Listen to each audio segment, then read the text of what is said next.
Next हम अब जान रहे हैं बल बोधक चक्र के अंतर्गत राशियों का बलाबल देखना है।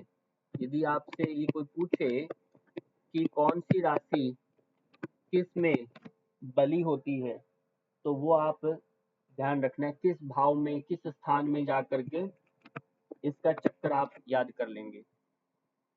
पहले तो स्थान है, स्थान यानी आपके केंद्र स्थान जो है, इनमें किस किस में बली होती है। प्रथम भाव ये केंद्र का है, और चतुर्थ भाव है, सप्तम भाव, दसम भाव। ठीक है। अब प्रथम भाव जो लगन जिसे हम कहते हैं, लगन में यदि मिथुन राशि आ जाए, तुला कन्या राशि हो, तुला राशि कन्या राशि यदि हो, और धनु का पूर्वार्ध भाग, धनु का पूर्वार्ध भाग,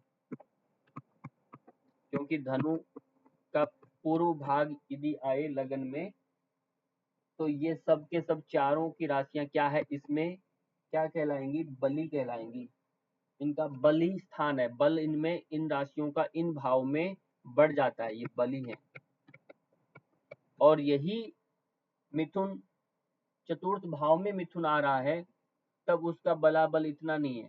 ठीक है, भले वो केंद्र में है, पर ध्यान रखना इसी भाव में इस केंद्र में भी आएगा, इन राशियों का योग बन रहा है, तो उसका स्वतः ही राशि का बल है उसके अंदर।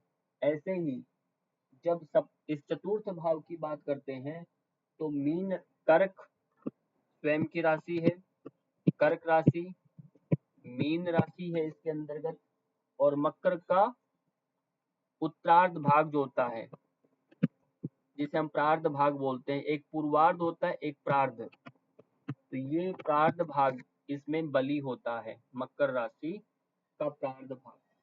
क्लियर हो गया। अब बात करते हैं सप्तम भाव की। तो सप्तम भाव में एक राशि है जिसका नाम है वृश्चिक राशि। वृश्चिक राशि एक ही है जो इसमें बली होती है, बाकी भले कितनी राशियां अलग अलग बन के आए, तो उसका इतना बली नहीं मानी जाएगी। और दसम भाव इसमें मेष वृष, मेष राशि है, वृष राशि है, सिंह और धनु का प्रार्ध भाग। अब धनु का पहले पूर्वार्ध हो गया, अब प्रार्ध भाग आप इसमें ले लेंगे।